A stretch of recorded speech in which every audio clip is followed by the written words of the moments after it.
Okay, hello everybody. Welcome to our first ever math YouTube video.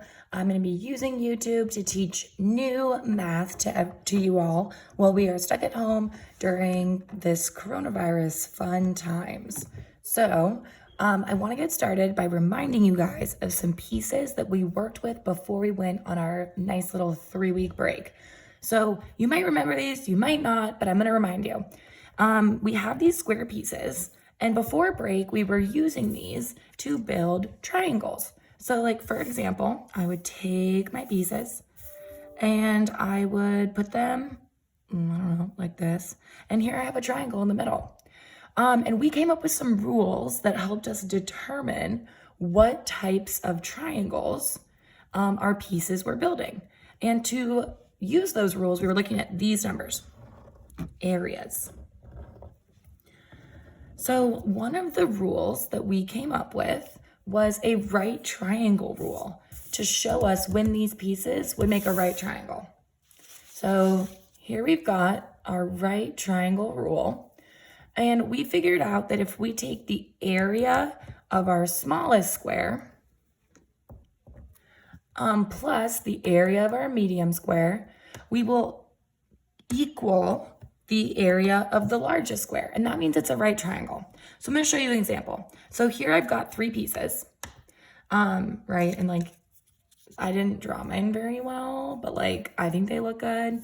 So this one right here is 5 by 5. So the area of this one is 25, and that's my largest one. The area of this one right here is 3 times 3, right? So the area of this one's 9. And the area of this one is 4 times 4, and that's 16. Okay, so we're gonna see, do these pieces make a right triangle? So we're gonna add together the area of the small square plus the medium square and see if it equals the large square. So my smallest one is 9. My medium one is 16. And does that equal the area of my large square? Let's try it out. So 16 plus 9, that 9 plus 6 is 15. 1 plus 1 is 2. Okay, it equals 25. So the area of my small square, 9, plus the area of my medium square, 16, equals the area of my large square. And that means that this triangle is a right triangle. And the reason that we're reviewing this rule right now is because this rule is going to be really important moving forward. It's going to be called, well, I didn't name it this, but we're going to call it the whoa, I just spelled that so wrong. Pythagorean Theorem. Pythagorean Theorem. Okay, and we're going to build on this week. But we're going to do a couple of examples right now because we can use this right triangle rule to find missing information. So let's do an example together. Okay, how can we find the missing square, the information here, the missing area? So remember, my rule is area of the small square plus the area of medium square equals the area of large square. Okay, so let's see. I know that this one right here is the largest, but I'm going to tell you the trick for why. The largest side is always going to be this longest diagonal one, the diagonal side, and we call it the hypotenuse. Okay, so this one's going to be the large one. So let's see, my area of my small square, I'm going to look over here. Down here, I've got a 6 by 6 square, and that area is 36. Over here, I've got my medium square, and that's an 8 by 8 square. That area is 64. So now we're going to see, what's the area of this large square? Sorry, one sec, my dog is barking.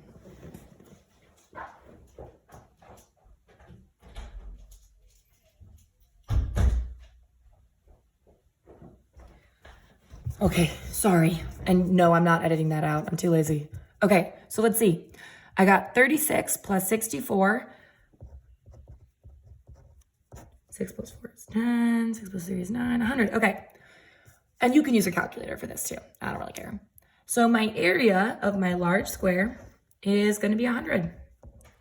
And that's all you need to do. We are just finding the missing area. Okay, we're going to do one more example before you try on your own. So for this one, okay, we got a missing area. So again, remember, we've got the small area plus the medium area equals the large area. Okay, so remember, the largest one is always our diagonal side. Pretty. So the largest one is going to be 169. And it looks to me like I'm missing the smallest one. So I'm going to put a question mark here. And plus my medium area is 144.